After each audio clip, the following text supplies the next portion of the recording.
인사드리겠습니다. 저는 울산의 온양순복음교회 시골 마을에 온양순복음교회를 담임하고 있는 안소 목사라고 합니다. 반갑습니다. 오늘 첫 번째 시간이 별로 없으니까 바로 제가 간증하고 소개하는 걸로 오늘 하루를 열겠습니다. 생각대로 되지 않는 건 참 멋진 일이다. 의외의 제목이죠. 얼마 전에 한 교회 좀 대형교회 집회를 갔더니 그 교회 담임 목사님이 서울대 출신이신데 이 말씀을 딱 읽다가 갑자기 멈추시더니 저를 이렇게 돌아보시는 거니까 미스프린트가 된 줄 알고, 생각대로 되지 않는 건 참 불행한 일이다. 생각대로 되지 않는 건 참 억울한 일이다. 생각대로 되지 않는 건 참 슬픈 일이다. 이게 우리의 일반적인 관념 아니겠습니까? 그런데 때로는요, 우리의 생각이 꺾이고 우리의 뜻이, 우리 예상이 어긋나고 내 기도가 때로는 응답되지 않는 것이 하나님의 크신 역사가 일어나는 놀라운 출발점이기도 합니다. 2018년도 특세를 통해서 여러분의 인생이 정말 내 생각대로 되지 않고 절망적인 사람들이 이제 승리로 역전되는 거룩한 역전성을 누리기를 주의 이름으로 축원합니다. 저는요, 아버지가 목사님이세요. 근데 우리 아버지는 감리교단 목사님이세요. 저는 무슨 교회요? 네, 아버지는 감리교, 아들은 순복음. 복잡한 집안입니다. 어떻게 하다 이렇게 복잡한 집안이 됐냐면, 저는 우리 아버지가 목사님인 게 너무너무 싫었어요. 왜냐하면 시골 마을에 목회하시는 농어촌 이런 교회를 담임하시는 아버지 밑에서 내 선택도 아닌데 그냥 나는 그냥 태어날 때부터 이제 목사 아들로 호성이라는 이쁜 이름으로 불려주고 싶은데, 동네 사람들은 5살 때부터 내 이름이 목사 아들인 줄 알아. 5살 때 어이 목사 아들, 7살 어이 목사 아들, 10살 때 어이 저놈 목사 아들. 그놈의 소리가 너무너무 듣기 싫어서 저는 하루라도 빨리 이 목회자 집안을 탈출하는 게 꿈에도 소원이었어요. 어떻게 하면 빨리 이 집안을 탈출할까? 그렇지 않아요. 저는 어떻게 보면 저도 피해자잖아요. 나도 황당해. 나 태어나 보니까 나도 황당한 거예요. 내가 뭐 서원을 하고 태어났어요? 결단을 하고 태어났어요? 목사님들이야 자기가 선택한 길이니까 뭐 힘들어도 어떻게 가야지, 어떻게 할 거예요? 사모님들도 뭐 자기가 속아서 시집 온 건 아니잖아. 엄마 장사한 줄 알았더니 목사네, 이러진 않잖아요. 그러니까 자기가 알아서 해야지 뭐. 근데 그 자녀들은 자기가 선택하고 결단한 것도 아니고 정말 자기들도 힘든 거예요. 그런데 세상 사람들, 그냥 주위 사람들이 하도 짓누르는 그 부담감에 저는 빨리 그냥 자유롭게 살고 싶었어요. 저는 공부를 좀 잘했어요. 그래서 이제 동네에서 물론 선생님들도 지금까지도 몇십 년이 지났는데도 우리 학교에서는 제 은사님들은 저를 다 기억할 정도로, 참 이게 대한민국의 지금 큰 문제인데 이 불신의 풍조가 빨리 깨져야 한 단계 우리 한국이 업그레이드가 될 텐데, 눈알에 다 그냥 의심이 가득 차가지고 그냥 불신이 가득 차서, 저 뒤에 계신 분들은 잘 몰라도 앞에 계신 분들 보세요. 내 눈알에 총기가 있나 없나. 저를 기억하는 선생님들은 아직도 제가 다 서울대 나와서 판검사대 있을 거라고 생각하는 분들이 많아요. 제가 한 도시 연합성회를 이렇게 인도하다 보면 가끔씩 은사님들이 찾아와요. 저를 기억하고. 저는 선생님을 기억 못하는데 오히려 선생님들이 저를 기억할 정도로, 얼마 전에 청주에서 이제 연합성회 인도하고 있는데 선생님이 찾아오셨어요. 저는 기억이 안 나는데 제 선생님이라고 주장을 하시는 거예요. 그래서 한참 대화를 나누다 보니까 맞아, 제 에피소드를 다 맞추시고 제 출신 학교를 다 맞추세요. 그러더니 이제 교회도 안 다니는 분이 이제 처음으로 이제 교회를 와서 이제 자기 제자가 뭘 한다니까 이제 와가지고 그냥 자기 제자인 걸 확인하고 그렇게 서럽게 우시고 계시는 거예요. 왜냐면 그 선생님 입장에서 교회를 안 다니는 선생님 입장에서는 내가 좀 뭐 잘못된 것 같은 거. 왜냐면 야 이놈 새끼야, 네가 어떻게 판사가 안 되고 이놈아 검사가 안 되고 이게 목사가 돼서 왔느냐 막 그러면 슬피 우시더라고요. 근데 저 구석쟁이 앉아가지고 이제 가만히 이제 자기 제자가 어떻게 먹고 사나 구경하시는데 뭔지는 모르겠으나 제자가 좀 잘 풀린 것 같은 거예요. 왜냐하면 자기 제자가 뭐라 외칠 때마다 수천 명이 그냥 아멘 아멘 하니까 또 그건 보기 좋은 거야. 뭔가 잘 된 것 같은데 제자를 도와주고 싶은 선생님의 마음은 굴뚝 같은데 뭘 알아야지도. 어제까지 절 갔다 오신 분이 뭘 알겠어요. 내가 창피해 죽을 뻔했어요. 내가 뭐라고 했지가 이미 몇천 명이 아멘 다 끝나는데 자꾸 누군가 저 구석쟁이에서 엇박자로 옳소 하고 이게. 그러니까 우리 선생님이 다른 사람들은 내가 뭐가 될 거라고 기대했는지 모르겠지만 저는 한 번도 어떤 직업이나 직능을 꿈으로 가져본 적도 없이 저는 그냥 행복한 가정, 평범한 가정, 이게 제 꿈이었어요. 그러니까 일반 사람들이 평범하게 누리는 것들을 전 누리고 싶었어요. 그래서 엄마 아빠가 원하는 대로 저는 신학 안 하고 신학교 안 가고 저는 정치외교학을 이제 공부를 했어요. 그리고 서울에 있는 명문대학들 다 붙어놓고선도 엄마 아빠 허락도 없이 고등학교 3학년 2학기 때부터 저는 이제 엄마 아빠가 원하는 대로 신학 안 할 거면 저는 이제부터 엄마 아빠께 도를 받지 않겠다. 그래서 고등학교 3학년 2학기 때부터 저는 지금까지 10원 한 장 부모님께 손 벌리지 않고요. 그러니까 그 지역, 제가 이제 시골에 엄마 아버지 있는 그 지역에 가장 좋은 국립대학에 전액 장학생으로 들어가서 그냥 장학금으로 등록금 해결하고 나머지 생활비는 제가 이제 용돈 이렇게 과외하고 이래서 벌어서 사용하고 이제 영국 런던으로 유학을 떠난 거예요.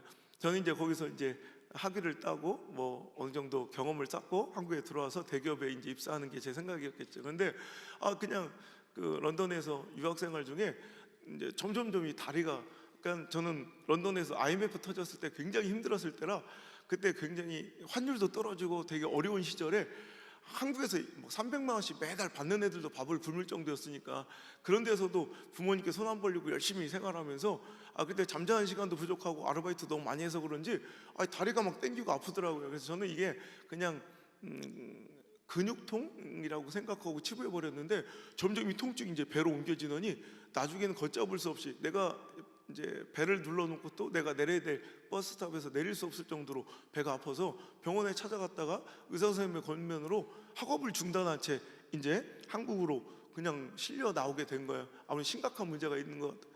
그래서 병원을 전전하는데 병원에서도 원인을 찾지 못한 채 계속 오진만 반복되다가 몸은 많이 신창해야 되고 구멍이랑 구멍 호수를 다 끼고 이렇게 돌아다니다가 마지막 도착한 병원에서 아니 사람이 어떻게 이 모양 이 꼴이 될 때까지 참을 수 있었냐, 빨리 수술을 한번 들어가 보자. 그래서 그때 제가 때늦게 수술을 했는데 보니까 이미 뱃속에 고름이 꽉 차 있는 거예요. 장기들은 흐물흐물 녹을 만큼 다 녹았고 손만 대도 장기들이 터질 정도로 약해져 있는 이 약해 빠진 장에 장 결핵균이 들어와서 또 장 내벽에 구멍을 다 뚫어놔서 장 내에 있는 좋은 유익균들조차 다 이제 쏟아져 내릴 정도로 이렇게 굉장히 심각한 상태로 발견이 되고 의사 선생님은 뚜껑을 열었다가 이제 그냥 닫는 거 어떻게 손 쓸 수가 없는 상태로 발견이 되니까 근데 그냥 닫을 수 없으니까 여기다가 이제 구멍을 하나 뚫은 거예요. 지금도 이렇게 만져지는데 이 구멍을 하나 뚫어서 2m쯤 되는 고무 튜브 양옆에 거즈를 내가지고 쑤셔 넣는 거죠.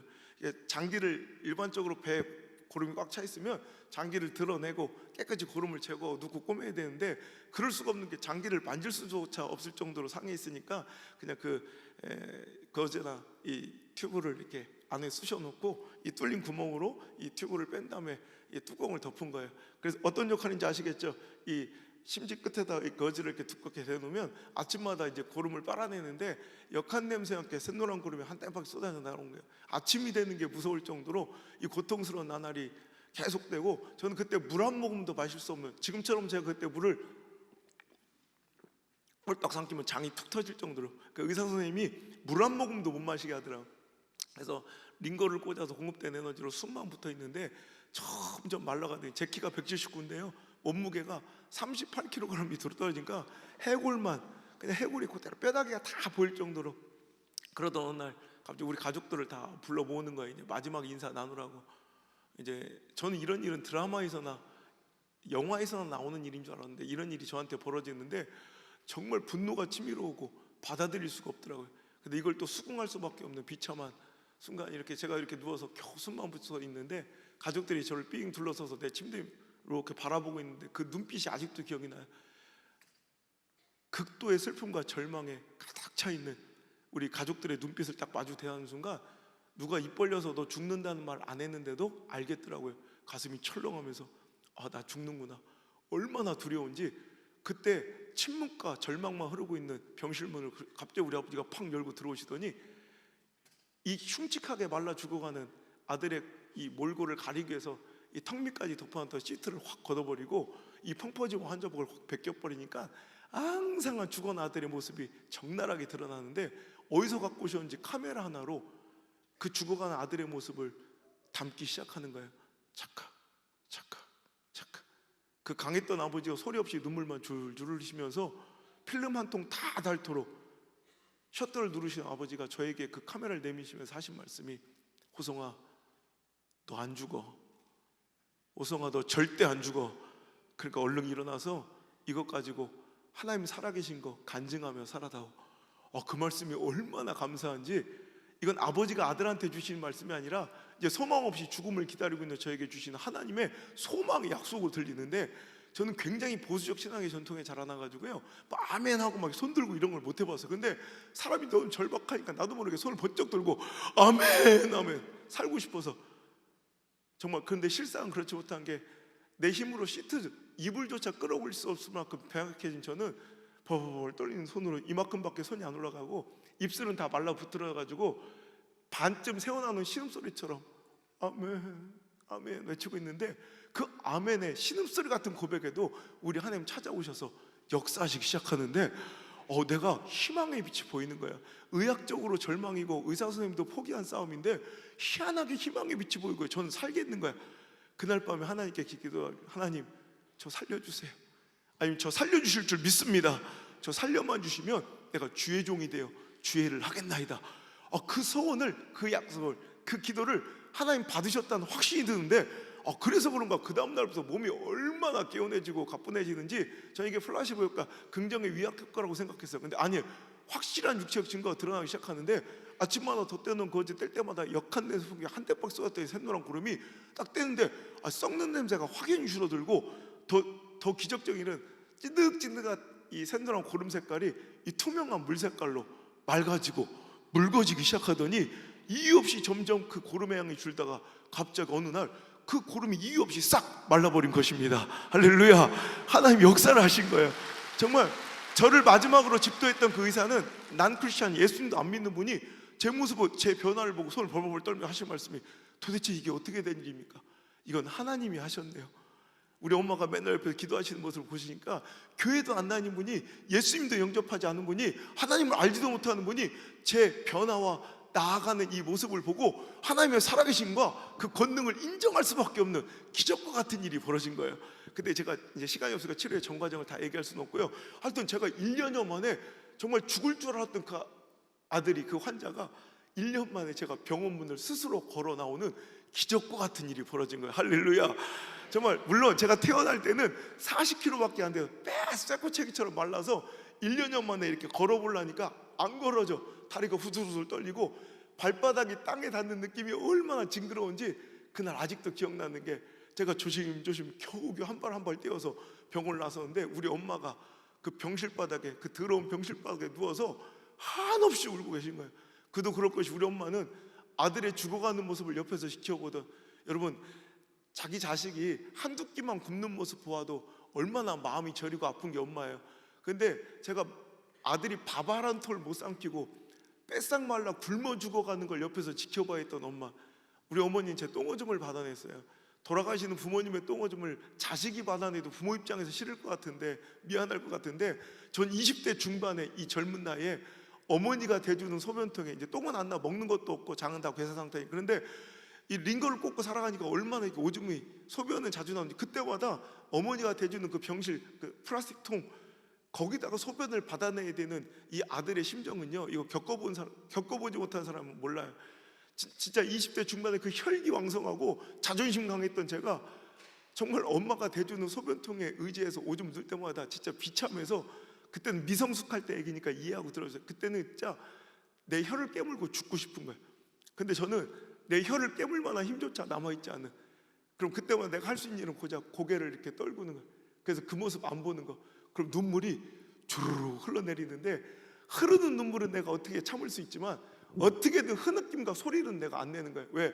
내가 내 감정대로, 내 슬픔대로 막 흐느껴 울면 우리 엄마가 더 슬퍼 우실 걸 아니까, 내가 어떻게든, 눈물은 줄줄줄 흐르고 있는데도 내가 어떻게든 안 우는 것처럼 소리나 흐느낌은 꾹 참아. 그래서 난 그때 우리 엄마 얼굴을 한 번도 본 적은 없는데 내가 알겠더라고.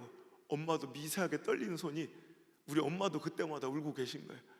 하루에도 몇 번씩 아들 오줌 한 번 눕힐 때마다 아들은 엄마한테 안 들키려고, 엄마는 아들한테 안 보이려고 서로 고개를 돌리고 소리도 못 내고 울어야 됐던 그 생족 같은 날이 끝나고, 그 죽는 줄 알았던 그 아들이, 다 죽는다던 그 아들이 그 재벌로 병원을 나오는 그 모습에 우리 엄마는 너무 기쁘고 행복해서 그 병실 바닥에 누워서 기절할 듯 실신났다 울고 가죠. 우리 아들 사라져서 고마워.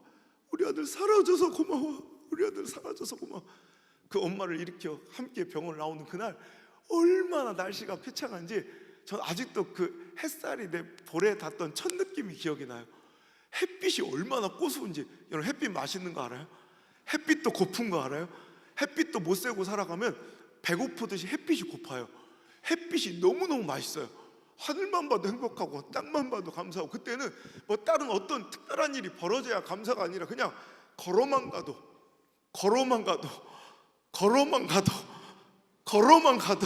그냥 너무 행복한 거예요. 자기들은 걷다가 뭘 주워야지 행복하잖아요. 다만 돈 1,000원이라도 주워야지 막 해맑게 웃잖아요. 근데 저는 그냥 내 발바닥이 이 땅에 닿아 있는 이게 기적이에요. 이게 그때는요 얼마나 세상이 행복한지. 진짜 이제 신학교 들어가는 건 문제도 아니야. 내 불구덩이라도 들어가겠대.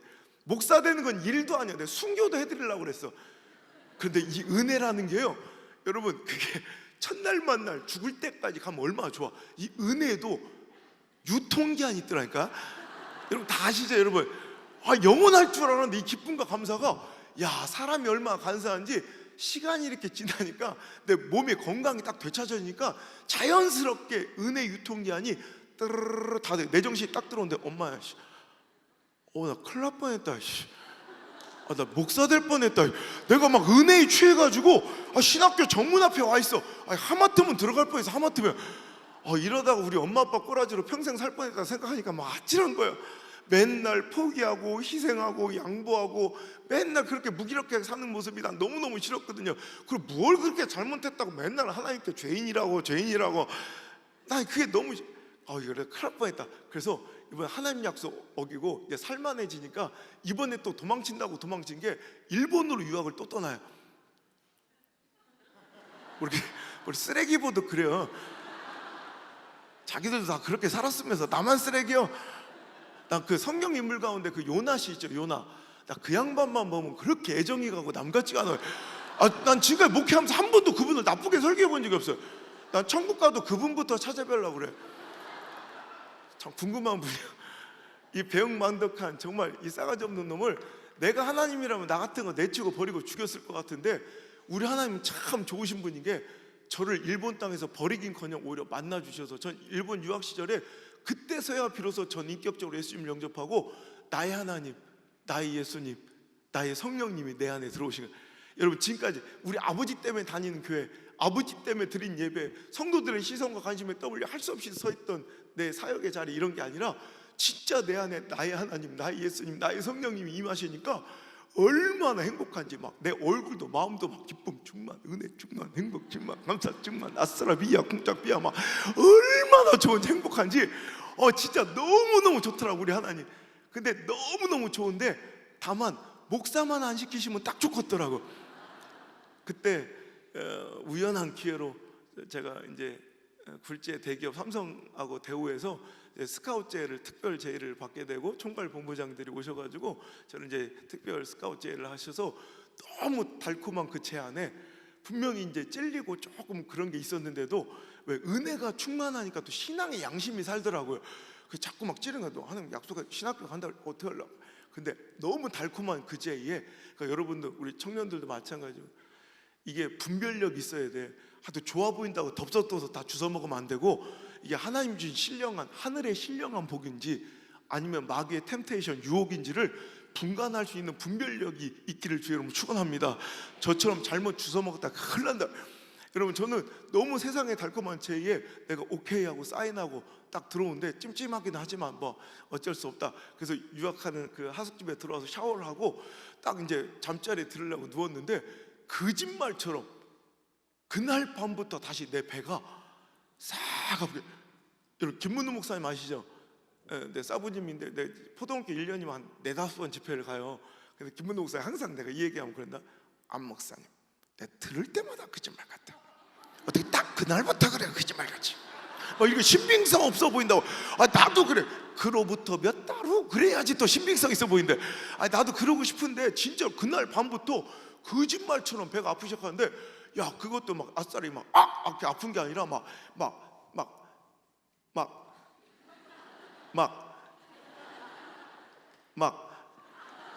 기분 나쁘게 막 야리야리하게 아픈데, 이 느낌을 아는 거야. 내가 2년 전 영국 런던에서 배에 고름이 차들어갈 때 그 느낌하고 똑같은 거야. 내가 경험이 있으니까 알잖아요. 이게 막 엄청 아픈 건 아닌데 기분이 막 더럽고 이상하거든.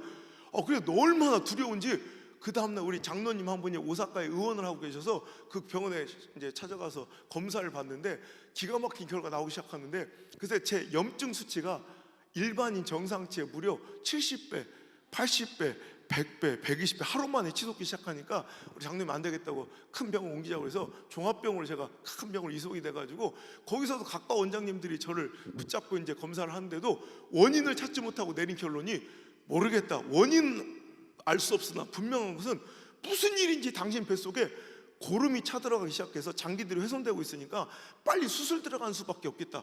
그래서 그때 다시 수술 날짜를 정해주는데 소름이 탁 돋는 게, 그래서 하필 그 수술 날짜가 내가 2년 전 수술 받은 똑같은 날 3월 20일, 저는 영적 생일로 그래서 3월 20일을 지키고 있어요.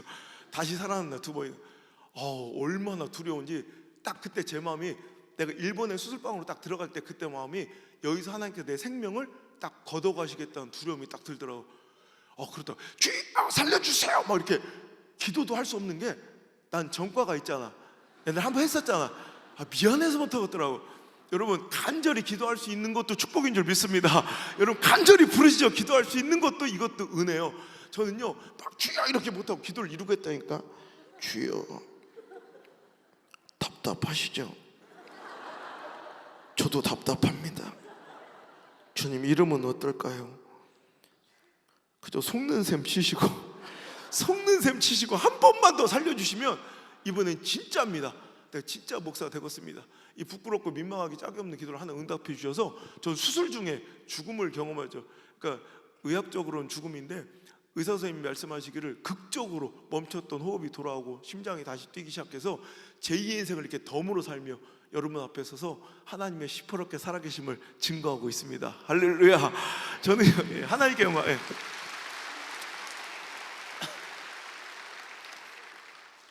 저는 이제부터 더 이상의 불순종은 죽음인 걸 알기 때문에 안 가진 않아. 그 길을 가긴 갈 거예요. 가긴 가는데 하나님께 너무 막 서운하고 막 짜증이 나는 거예요. 왜냐하면 목사가 필요하시면 내 주변에 목사 되고 싶은 애들이 많아요. 하나님 쟤들 좀 데려가요. 쟤들 좀. 또 걔들은 또 가려고 하면 막으신데 신학교만 가면 불이 나고 물이 차고 막 그런데 나는 왜 싫다는데 왜 자꾸 꾸역 데려다 죽였다 살렸다 죽였다 살 이러면서까지 나를 막 목회를 시켜야 되는지 그 이유를 좀 알자고 하나님께 매일 밤같이 기도했어요. 저는 직업으로는 밥벌이로는 다 목회하기 싫으니까 저를 이렇게까지 데려가신 이유를 좀 알려달라고 그 사명을 구하며 매일 밤 야복나루처럼 하나님과 씨름하여 기도할 때 하나님께서 3가지 비전 주시는데, 첫 번째 교단주의 벽을 허물어라. 두 번째 죽어가는 침체된 한국교회 희망의 불씨가 될 것이다. 세 번째 아직도 내 위로가 필요한데 백성들이 많으니 그들을 좀 위로하라. 이 3가지 비전을 심장에 받고 지금이야 제가 아주 미약하게나마 미력이나마 그런 일을 하고 있으니까 이제 조금 이해가 되지만 그때 당시엔 꿈 같은 얘기 아니에요. 나같이 작고 초라하고 연약한 자가 어떻게 그런 크고 대단하고 존귀한 일을 할 수 있단 말인가. 꿈 같은 얘기지만 할 때 하나님 주신 말씀인 거 분명하니까 심장에 새기고 퇴원하자마자 한국으로 넘어와서 이것만 붙들고 기도하는데 당최 답이 안 나오는 거예요. 신학교 들어갈 때가 다 됐는데 도대체 이거 모르겠는 거예요. 근데 2번, 3번은 너무 어려운데 1번이 그나마 쉽더라고요. 교단주의 벽을 허물어라. 내가 딴 교단 가면 되겠더라고 일단. 그래서 우리 아버지가 무슨 교단? 그래서 내가 순복음에 왔어요.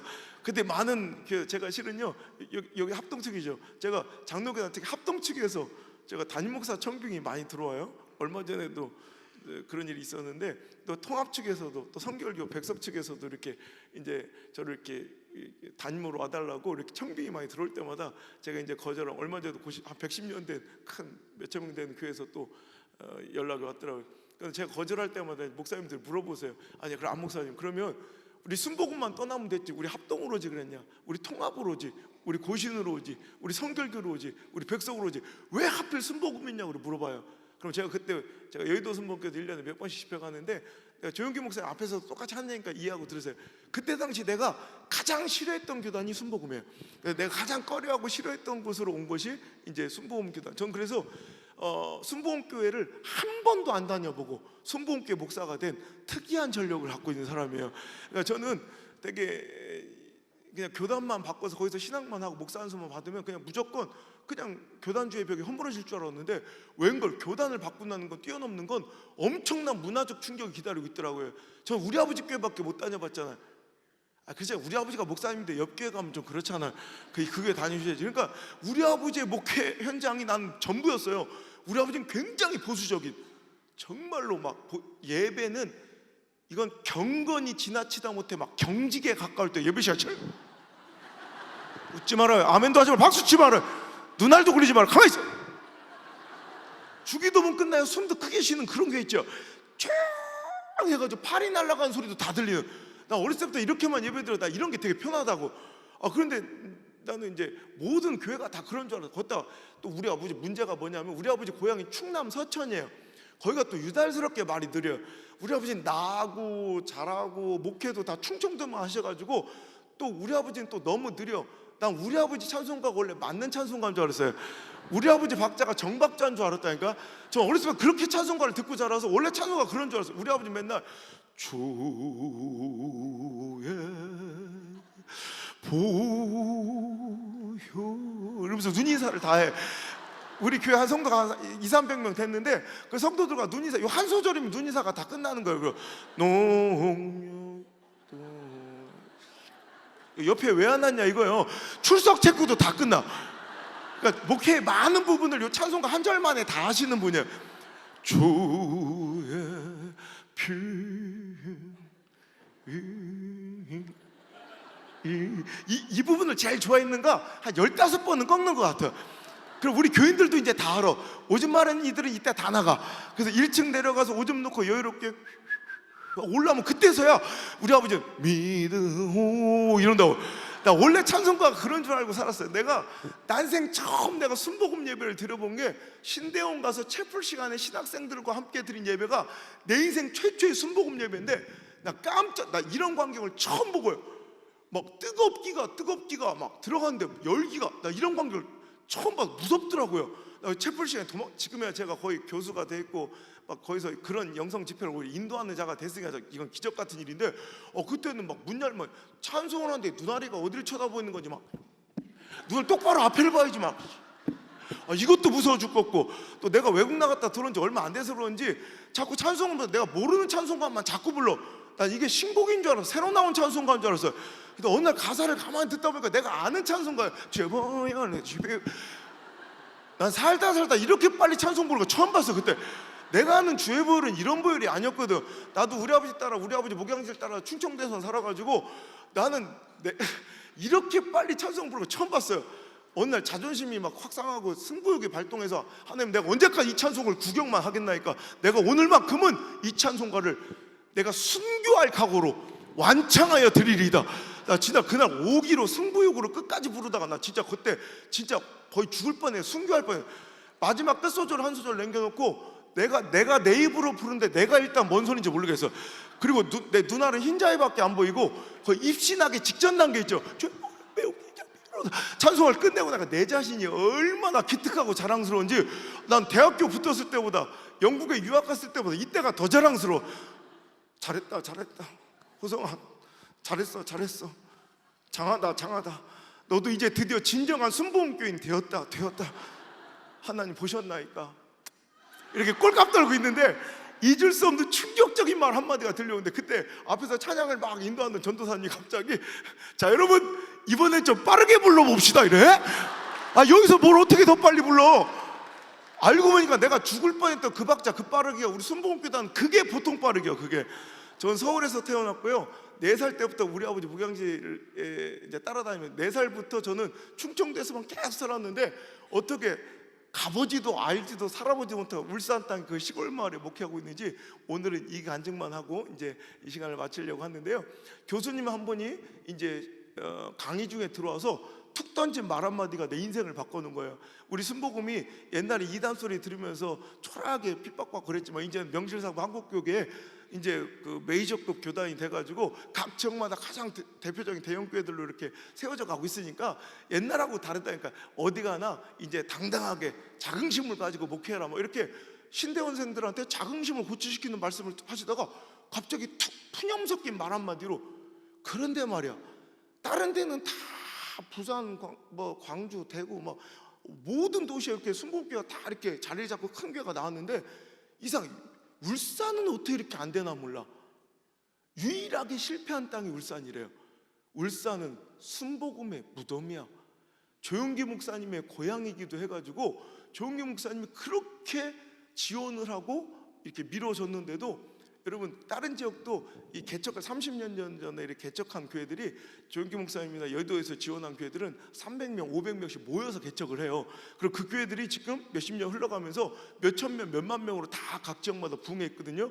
근데 울산도 한 500명을 모아주고 교회 건축까지 다 해주고 모든 인적 시스템 지원 다 해줬는데 그 500명이 다른 지역처럼 몇천 명, 몇만 명이 된 게 아니라 울산 그 500명이 지금 200명 정도로 줄어 있어요. 그게 그나마 울산 광역시의 가장 큰 순복음교회, 우리 교회가 나오기 전까지는. 그러니까 그 정도로 울산은 순복음이 안 되는, 울산은 순복음의 무덤이야. 그 얘기를 듣자마자 내 심장이 벌떡벌떡 뛰는데, 그래 이거다. 내가 살아가는 인생의 목적이 하나님 살아계신 것 증명하는 것인데, 내가 순복음교단 와서 어영부영 살지 말고 이왕이면 가장 힘들고 어려운 곳 한번 찾아가서 우리 하나님 여전히 시퍼렇게 살아계신 거 이거 한번 증명하는데 내 인생과 목회를 바치고 싶다. 그래서 그 강의 수업 끝나자마자, 또 시간 지나가면 인간은 변질되거든. 그래 난 경험으로 알거든. 그래서 수업 그 강의 끝나자마자 제가 바로 나와서 교단 본부에 전화를 했어요. 우리 총회회관에 전화해서 내가 신대원 1학년생인데 개척을 하고자 하니 우리 교단 가장 어렵고 힘든 곳 하나만 추천해 주십시오. 이왕이면 순복음교회가 한 번도 발붙이지 못했던 곳이면 좋겠습니다 했더니 몇 주 만에 연락이 온 게 울산의 온양이라는 시골 마을로 내려가라는 거예요. 나는 온양이면 온천인 줄 알았지. 그래서 울산에도 온양이라는 시골 마을이 있더라고요. 그래서 거기에 저는 모든 거 다 그 지역은 이제 한 110년 전 호주 선교사, 합동체 호주 선교사님들이 동해바다 쭉 타고 올라가면서 복음을 전한 지 110년이 되고 한 지역의 연합성에 한 50여 개가 모이는데 지금까지 단 한 번, 천지창조 이래 단 한 번도 순복음교회가 세워지지 않은, 내가 만약에 가서 개척을 하면 최초의 순복음교회가 된다는 거예요. 근데 너무 순복음교회가 이단시대고 터부시대에서 아마 버티기가 힘들, 지금도 우리 교회가 유일한 순복음교회고요, 아직도 우리 교회 앞에서 이단이라고 하는 사람들이 있을 정도로 정말 이렇게 힘들고 어려운 곳이라. 나 최초 막 이런 처음 이런 거 내가 겁나 좋아하거든. 그래서 결혼도 안 한 총각전도사가 신대원 1학년생 때 그냥 그 말 한마디에 무조건 싹 다 정리해가지고 우리가 인생의 어떤 결정, 다음 스텝을 결정할 때 대부분 가능성, 확률, 통계, 상황, 처지, 형평, 감정, 관계, 이익, 물질, 제가 웬만하면 어휘력이 잘 안 딸리는데 경산 중앙에 와서 어휘력이 좀 웬만하면 여기서 아멘이 나오거든요, 그죠? 우리가 인생의 스텝을 이렇게 결정하고 나갈 때 대부분 가능성, 확률, 통계, 상황, 처지, 형평, 그래 이런 거 따라가잖아요 대부분. 근데 저는 그런 거 싹 다 필요, 딱 한 가지 이유, 하나님 콜링, 하나님 부르시는 그 사명의 심장 소리, 펄떡펄떡 뛰는 그 사명의 심장 소리 하나 나침반 삼아 무조건 그냥 온 게 벌써 14년 됐네요. 제 나이 30살에 울산광역시 울주군 온양읍 운알이 44-3번지 밭대기 80평 사가지고 총각전도사가 혼자 내려와서 무릎 꿇고 펑펑 울며 그 땅에 내 눈물을 적셔드린 게 우리 교회 개척의 시작이 된 것입니다. 할렐루야. 그때는요 경험도 없고 돈도 없고, 그래서 등짐을 져서 진짜 1년 만에 진 성전이 48평짜리 단층 건물, 거기서 시작한 교회가 이제 1년 동안 교회 등짐져 내가 몸으로 때울 수 있는 모든 걸 다 했어요. 뭐 공부만 해봤지 뭐 그런 노가다를 해봤겠어요. 그런데 그렇게 해서 한번 건축한 그 교회가 이제 꽉 차가 더 이상 앉을 자리가 없어서 또 건축하고 또 건축하고 또 건축하고 또 건축하고, 그래서 11년 만에 5번이나 건축을 하고, 그래봤자 막 이렇게 큰 교회가 아니라 시골에 아주 조그만 교회. 그런데 110년 역사 동안 그 지역에 복음이 들어온 지 110년 역사 동안 어떤 교회도 하지 못했던 그 지역의 기독교 역사를 새로 쓰고요, 10년 만에 그 지역의 가장 큰 교회로, 그 지역의 가장 영향력 교회로 이제 부흥해서 우리 교회의 기쁨뿐만 아니라 정말 죽어가는 침체된 이 한국 이 시대에 정말 희망의 불씨가 되어, 얼마 전에도 우리 교회 새벽기도에 다 눈물바다가 됐어요. 제 집회, 세미나 혹은 제 책을 읽고 목사님들이 은혜 받고 제가 얼마 전에 집회 갔던 교회가 이제 문 닫아가던 교회들이 다시 살아나서 막 100명, 200명 이렇게 부흥한 교회들이 거의 막 계속 찾아오세요. 그래서 함께 은혜 받고 우리 성도들과 박수 받고 막 이런 모습에 하나님이 시퍼렇게 살아계심을 천하만국과 시대에 알리면서 살아가고 있습니다. 할렐루야. 어느 날 제가 6시까지 할게요. 제가 어느 날 그 시골에 그 논길을 이렇게 걷고 있는데 내 자신이 너무 웃긴 거예요. 내가 내 자신을 보고 너무 웃겼어. 왜냐하면 내가 어떻게 하다 이렇게 살고 있지, 막 내가 막 웃음이 막 나는 거예요. 왜냐하면 내가 어떻게 하다 경상도에 와서 살고 있지? 내가 경상도 살 거라는 생각은 꿈에도 못 해봤어요.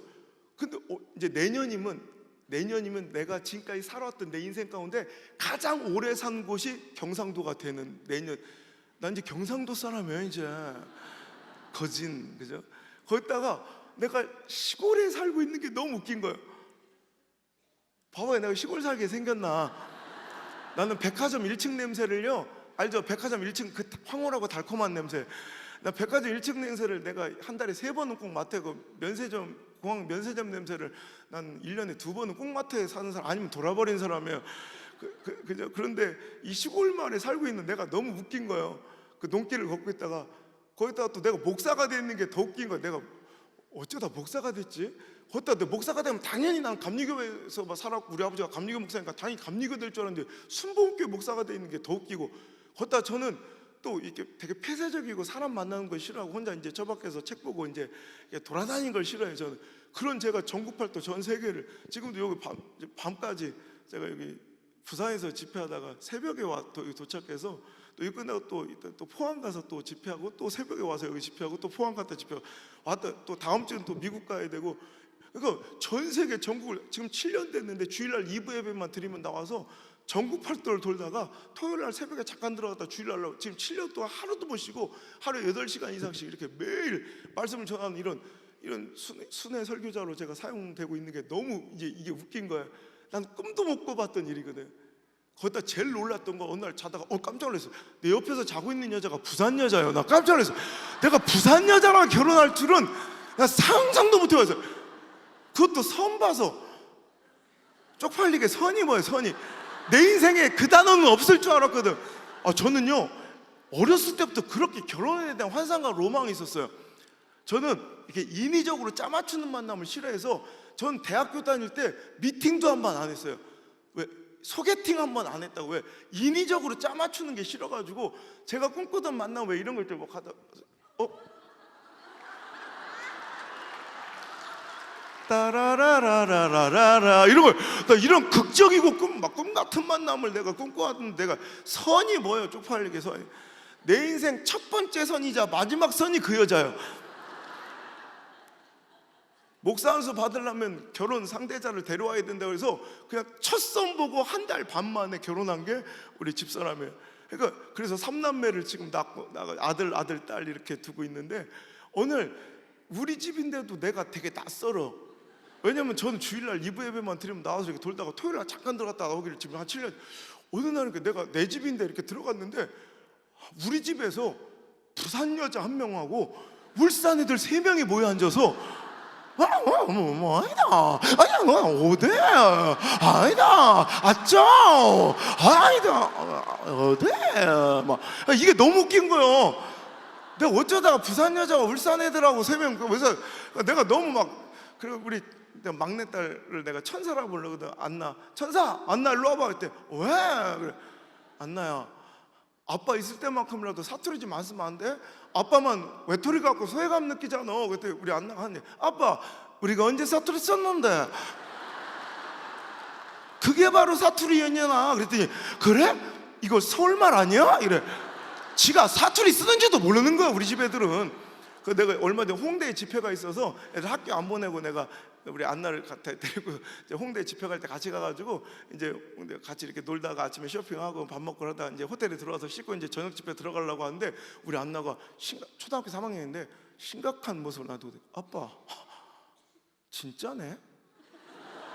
서울 사람들 말은 우리랑 영판 다르네. 이래. 그날 내가 가만히 내 인생을 되돌아보니까 내 생각대로 된 게 아무것도 없더라고. 내 뜻과 내 계산대로 된 게 아무것도 없어. 그래서 너무 감사해. 그래서 너무 행복해. 눈물이 막 쏟아지기 시작하는데, 그날 내가 생각해, 만약에 내 뜻대로, 내 계획대로, 내 생각대로 잘 풀리고 내 기도 응답되고 예상대로 뜻대로 잘 돼, 우리 이걸 축복이라고 생각하잖아요. 이걸 은혜라고 부르잖아요. 이걸 형통이라고 생각하잖아요. 만약에 나도 그런 축복, 내가 생각했던 형통을 누리고 내 뜻대로, 내 계획대로, 내 생각대로만 다 됐으면 지금 내가 어떻게 살아가고 있을까를 생각해 보니까, 나는 뭐 연구에서 학위 하나 따고 서울대 나와서 뭐 대기업의 부장쯤 돼 있겠더라고요. 그러면 사람들도 저도 속고 살고 있겠죠. 이것이 내 인생의 성공이라, 가장 큰 축복이라 속고 살겠죠. 그런데 지금 제가 누린 기쁨과 이 존귀함, 하나님 쓰시는 이 영광은 그런 것과 비교 대상도 안 되는 그런 기쁜 축복을 살고 있습니다. 여러분, 2018년도 지금까지 여러분 뜻대로 안 풀리고, 여러분 생각대로 되지 않고, 기도가 응답되지 않아 답답하고 억울하고 절망적인 순간들 많으셨죠? 여러분 축하드립니다. 여러분 생각대로 되지 않는 건 참 멋진 일입니다. 생각지도 못했던 일들이 여러분에게 벌어질 줄 믿습니다. 여러분 예상대로 되지 않는 건 참 멋진 일입니다. 내가 예상치도 못했던 하나님의 신의 한 수가 여러분의 삶에 시작될 줄 믿습니다. 내 뜻대로 되지 않는 건 참 멋진 일입니다. 뜻밖의 위대하고 존귀한 삶이 이제 여러분에게 시작될 줄 믿습니다. 그러니 이제 여러분 절망할 때가 아니라 하나님의 놀라운 역사와 신의 한 수를 기대하며 이제 기도할 때 여러분 설레임으로 기대하시고, 하나님 내 인생을 저렇게 역전시켜 주옵소서.